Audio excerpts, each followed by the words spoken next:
राजधानी सहित पूरे देश में गर्मी से लोग परेशान हैं और इसी बीच लोकसभा का चुनाव भी है और कल लोकसभा के पहले चरण का मतदान होना है। तो इसको लेकर हम विशेष जानकारी के लिए हम पहुंचे कि मौसम कल कैसा रहेगा, जो लोग वोट करने जाएंगे वो किसी प्रकार की परेशानी तो नहीं होगी। इसको लेकर हम बात करने पहुंचे हैं मौसम विभाग में।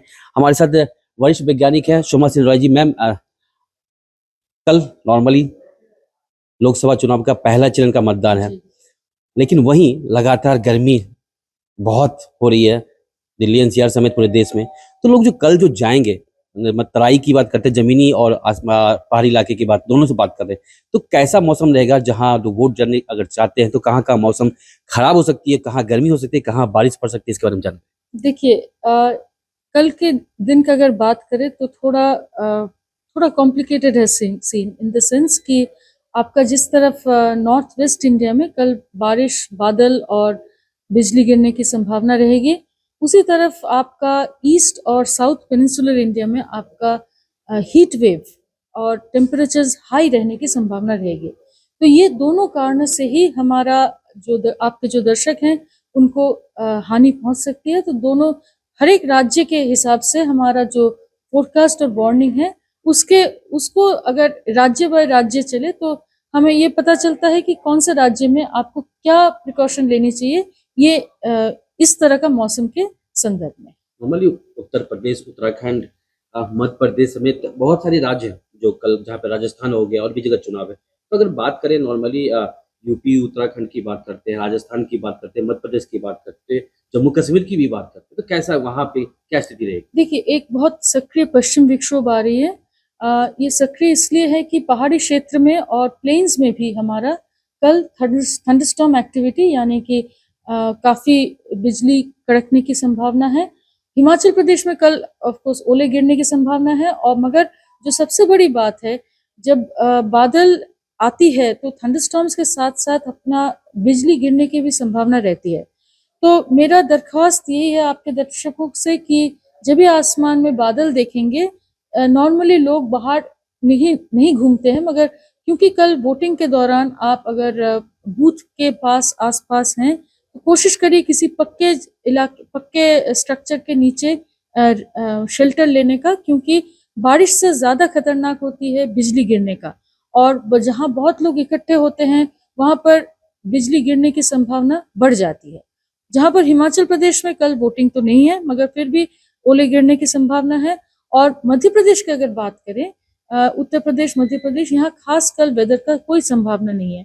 टेम्परेचर्स भी बहुत ज्यादा बढ़ेगा नहीं, तो मगर फिर भी अगर आप 35 to 40 डिग्री सेल्सियस का अगर बात करें, यहाँ पर भी वो मौजूद है। और आज के हिसाब से कल थोड़ा बढ़ने का ही संभावना है। तो ये अगर टेम्परेचर्स, हाई टेम्परेचर्स के अगर मद्देनजर आपको प्रिकॉशन लेना पड़ेगा कि दोपहर के टाइम यानी कि 1 से लेके 3 बजे तक आप कोशिश करिए घर से बाहर ना जाने को, क्योंकि इस समय सबसे ज्यादा धूप रहेगी और साथ ही साथ तेज हवाओं के लिए आपका लू जैसे कंडीशंस भी होने की पॉसिबिलिटी है। ये 25 से 35 किलोमीटर प्रति घंटा हवाएं बह रही है आपका उत्तर प्रदेश के ऊपर, तो इससे लोगों को हीट स्ट्रोक होने की पॉसिबिलिटी रहेगी। हमारे दरख्वास्त है कि आप छतरी लेके निकलिए, पानी ज्यादा पिया करिए और कोशिश करिए सुबह के टाइम जाके वोट देने को। उस समय मौसम साफ रहेगी, ठंडा रहेगी। और जो बुजुर्ग लोग हैं स्पेशली उनको तो जरूर लेके जाइए सुबह, और या देर शाम को जाइए इन राज्यों में।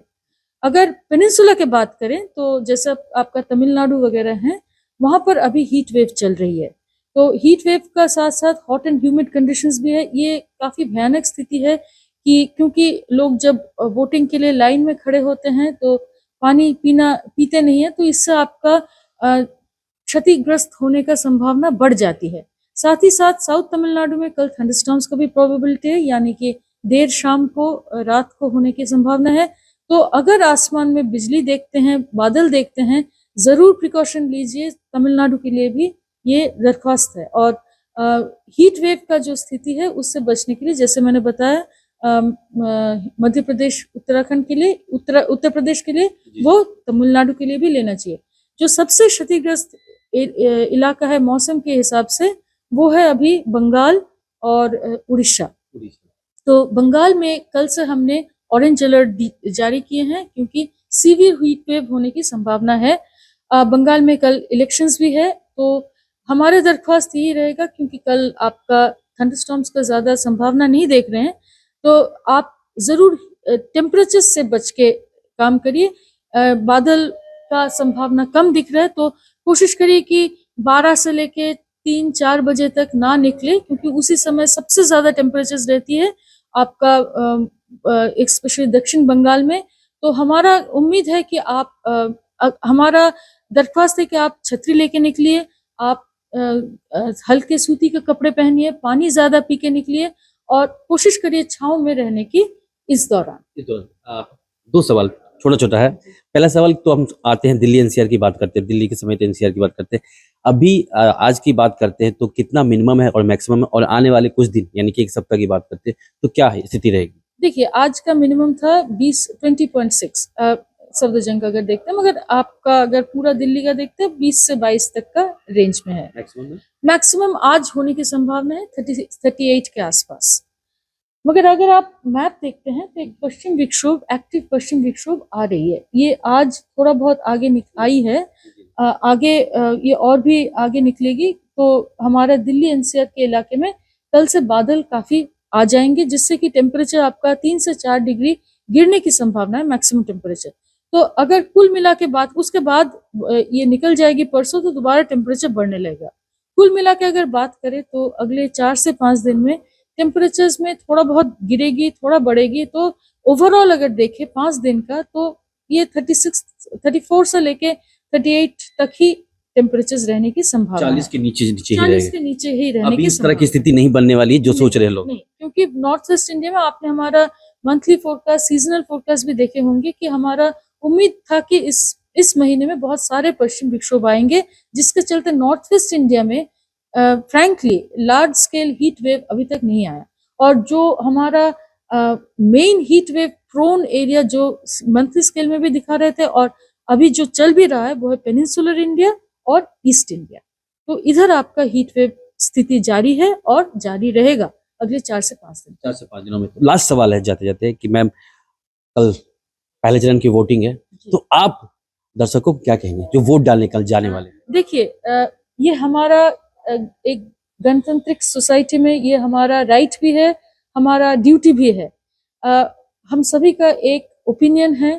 एडल्ट हर भारतीय नागरिक, एडल्ट भारतीय नागरिक का ओपिनियन का वैल्यू रहती है। मैं दरख्वास्त करती हूँ कि आप ज़रूर वोट देने जाइए, मगर हाँ, मौसम से सावधान रहिए। और पानी, क्योंकि इस समय गर्मी हर जगह ही थोड़ा गर्म मौसम है, और तो थोड़ा पानी ज़्यादा पीजिए। हमारा मौसम का जो जानकारी दे रहे हैं उसका थोड़ा नज़र रखते रहिए और सेफली करिए, ज़रूर वोट दीजिए। नमस्कार। बहुत बहुत शुक्रिया हमसे बात करने के लिए। तो हमारे साथ मौजूद थी वरिष्ठ वैज्ञानिक सोमा सेन रॉय, जिन्होंने साफ तौर पे कहा है कि कल वोट डालने जरूर जाइए, लेकिन मौसम की जानकारी जरूर लेते जाइए, क्योंकि कल गर्मी भी हो सकती है, बहुत जगह बारिश भी हो सकती है और कहीं बर्फ भी गिर सकते हैं। तो इसे सबको देखते हुए वोट जरूर डालिएगा, लेकिन मौसम की जानकारी जरूर लेते जाइएगा। अभिषेक नैन, एबीपी लाइव, दिल्ली।